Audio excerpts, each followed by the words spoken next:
রাজ্যব্যাপী চলছে বিজেপির পরিবর্তন সভা। রাজ্যের বিভিন্ন জেলায় ভারতীয় জনতা পার্টির পক্ষ থেকে জেলায় জেলায় পরিবর্তন সভার মাধ্যমে আসন্ন 2026-এর বিধানসভা নির্বাচনে আগে জনমত সংগঠিত করার কাজে নেমেছে বিজেপি। আজ পূর্ব মেদিনীপুর জেলার ময়নার বিজেপির পরিবর্তন সংকল্প সভায় হাজির হয় বিজেপি নেত্রী লকেট চ্যাটার্জি। উপস্থিত ছিলেন ময়নার বিধায়ক প্রাক্তন ক্রিকেটার অশোক ডিন্ডা। রাজ্য সরকার সহ তৃণমূল কংগ্রেসের বিরুদ্ধে একের পর এক ক্ষোভ উগরে দেন বিজেপি নেত্রী লকেট চ্যাটার্জি। পুরের বুকে চন্দ্রকোনাতে আমাদের সকলের প্রিয়, আপনাদের সকলের প্রিয় শুভেন্দু অধিকারী মহাশয়কে কিভাবে আক্রমণ করা হয়েছে সকলে আমরা দেখেছি। কাল যখন রাত্রিবেলা সবাই শীতের মধ্যে আমরা ঠান্ডার ঘরে, আজকে সেই সময় তৃণমূলীরা আক্রমণ করেছে এবং চন্দ্রকোনা থানায় আজকে শুভেন্দু অধিকারী মহাশয় কালকে গিয়েছিলেন এবং তারা এফআইআর নেয়নি। আজকে ভাবুন, একজন leader of opposition Suvendu Adhikari মহাশয়, আজকে সেই একজন প্রতিনিধি, তাকে যদি আক্রমণ করে, তার যদি পুলিশের থানায় গিয়ে এফআইআর না নেয়, তাহলে সাধারণ মানুষের কি অবস্থা?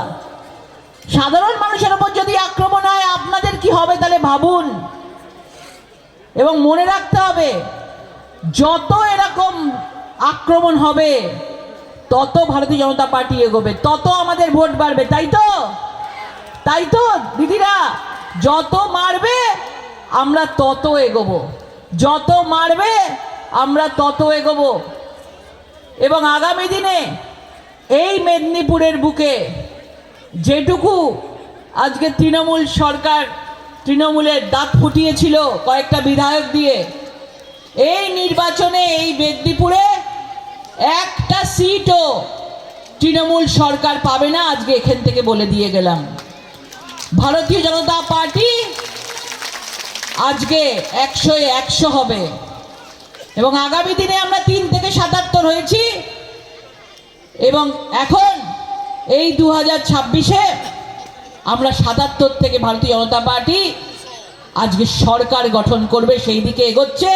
কারণ মানুষ চায় এই তৃণমূল সরকার হটে যাক, মানুষ চায় যে এই ফাইল চোর সরকার হটে যাক। মানুষ আর সহ্য করতে পারছে না, অনেক হয়েছে, এবার রেহাই দিন। অনেক হয়েছে, এবার রেহাই দিন। রিসেন্টলি আমরা দেখেছি যে ফাইল চোর মমতা, আপনারা বলবেন, আমি বলবো ফাইল চোর মমতা, আপনারা বলবেন জেনে গেছে জনতা। তাই তো? ফাইল চোর মমতা, ফাইল চোর মমতা, ফাইল চোর মমতা, ফাইল চোর মমতা। ভাবুন, এত ভয়, সেই ফাইলের মধ্যে কি ছিল? সেই সবুজ ফাইল, লাল ডায়েরির কথা শুনেছি, সবুজ ফাইল, সবুজ ফাইল। ইডি যখন তদন্ত চলছে, সেইখান থেকে কে একজন মুখ্যমন্ত্রী, যিনি সংবিধানের শপথ নিয়ে মুখ্যমন্ত্রী হয়েছেন, তিনি সংবিধানকে লঙ্ঘন করে অসাংবিধানিকভাবে সেই তদন্ত চলাকালীন সেইখান থেকে আজকে ফাইল তুলে নিয়ে চলে এসছেন, ফাইল লুট করে নিয়ে চলে এসছেন। আমরা লাইভ দেখছিলাম টিভিতে কিভাবে চুরি হয়, লাইভ চুরি দেখছিলাম, লাইভ আমরা ফাইল চুরি দেখছিলাম, বেঙ্গল ফাইল চুরি হচ্ছে। তার মধ্যে কি আছে বলছে? ক্যান্ডিডেটের লিস্ট। আমার ক্যান্ডিডেটের লিস্ট আছে, আমার হার্ড ডিস্কে কিভাবে লড়বো তার স্ট্র্যাটেজি আছে, ঘন্টা আছে, ঘন্টা আছে। আজকে এই কয়লা চুরি 2020 কারা কারা যুক্ত, প্রভাবশালীরা কত টাকা কে নিয়েছে, আজকে ওই ফাইলে আছে। তাহলে কেন উনি ওই ফাইল নিয়ে গেছেন? কেন উনি ওই ফাইল নিয়ে গেছেন? তার মানে বোঝা যাচ্ছে যে এইবার কিন্তু মমতা বন্দ্যোপাধ্যায় ভয় পেয়ে গেছেন। এসআইআর নিয়ে ভয় পেয়েছেন। এসআইআর যেরকম ভাবে চলছে, সব জায়গায় আগে এসআইআর হয়েছে, আগেও হয়েছে, আগামী দিনেও হবে, এখনো হচ্ছে। এসআইআর নিয়ে ভয় পাওয়ার কিছু নেই। এসআইআর নিয়ে প্যানিক তৈরি করছে তারা, কারণ এসআইআর এর ভয় দেখালে মানুষ নাকি বিজেপিকে ভোট দেবে না। এসআইআর আমরা যারা এই ভারতবর্ষের নাগরিক আছি, আমরা গর্বের সঙ্গে আমরা এসআইআর ফর্ম ফিল আপ করেছি, তাই তো? কিন্তু ওই বাংলাদেশ থেকে অনুপ্রবেশকারী, বাংলাদেশ থেকে রোহিঙ্গারা এসে আজকে আমাদের এখানে দখল করতে পারে না, আজকে আমাদের জমি দখল করতে পারে না, আজকে আমাদের ক্ষেত দখল করতে পারে না, আজকে আমাদের খাবারের জায়গায় ভাগ বসাতে পারে না। তোমরা যারা ওখানে সংখ্যাগুরু রয়েছো তারা ওইখানেই থাকো বাংলাদেশে, তারা কেন তারা কাগজপত্র ছাড়া আসবে? আর যারা ওইখানে সংখ্যালঘু যারা হিন্দুরা রয়েছে, তারা যারা মার খেয়ে এইখানে এসছে, তাদেরকে আজকে এই কেন্দ্রীয় সরকার বলেছে আমরা নাগরিকত্ব দেব, তাদেরকে থাকতে দেব। একটা করে হিন্দুর নাম বাদ যাবে না, আপনারা নিশ্চিন্ত থাকুন, নিশ্চিন্তে থাকুন, কাউকে বার করা হবে না। কেউ বলছে জেলে চলে যাবে, কেউ বলছে ডিটেনশন ক্যাম্প হবে, একটা কিচ্ছু হবে না। দেখেছেন কাউকে জেলে যেতে? এসআইআর তো প্রায় এখন শেষই হবে, কাউকে দেখেছেন ডিটেনশন ক্যাম্পে পাঠাতে? কিন্তু এরা বেকার বেকার বেকার বেকার মানুষকে ভুল বুঝিয়ে, মানুষকে ভয় দেখিয়ে ভোট পাওয়ার চেষ্টা করছে, ভয় দেখিয়ে ভোট পাওয়ার চেষ্টা করছে। রিসেন্টলি দেখছিলাম 95 বছরের একজন বয়স্ক মাকে, বৃদ্ধা মাকে, তাকে নিয়ে যাচ্ছে এসআইআর এর শুনানির জন্য। নির্বাচন কমিশন কিন্তু তাদের জন্য অন্য নিয়ম করেছে, তাদের বাড়ির যে কেউ হেলে হবে, তাদেরকে নিজেকে আসতে হবে না। কোনো স্টুডেন্ট থাকুক, কোনো আর্মি মিলিটারিতে কাজ করুক অফিসার বা কোনো কর্মী থাকুক, তাদেরকে আলাদা করে এসে হিয়ারিংয়ে আসতে হবে না।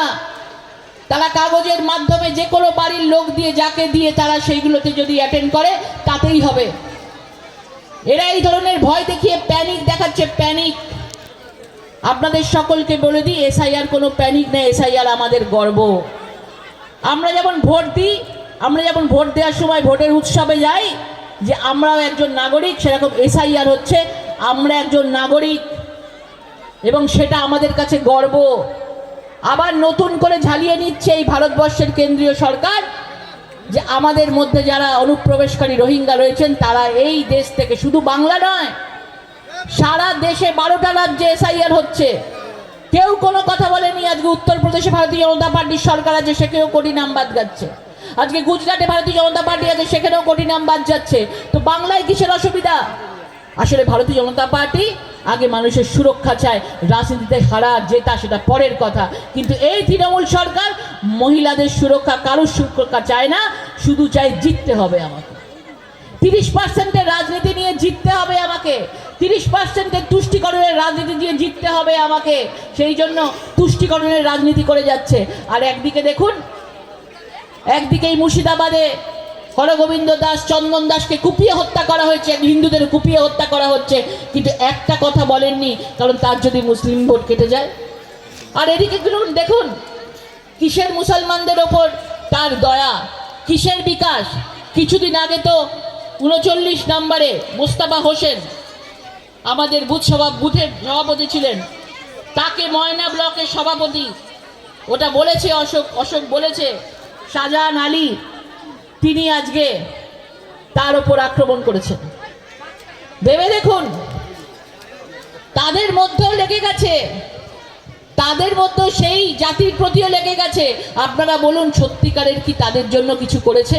শুধু তাদের নাম ভাঙিয়ে তুষ্টিকরণের রাজনীতি করে, তাদেরকে ইউজ করে আজকে 3 বারের মুখ্যমন্ত্রী হয়েছেন। কিন্তু এইবার আর নয়, এখন সবাই বুঝে গেছে, ওই জগন্নাথ মন্দির করুন আর ওই দুর্গাঙ্গন করুন, কেউ বাঁচাতে পারবে না, কেউ বাঁচাতে পারবে না। জগন্নাথ মন্দিরের নামে পয়সা তোলা, বিজনেস করা, সবাই বুঝে গেছে।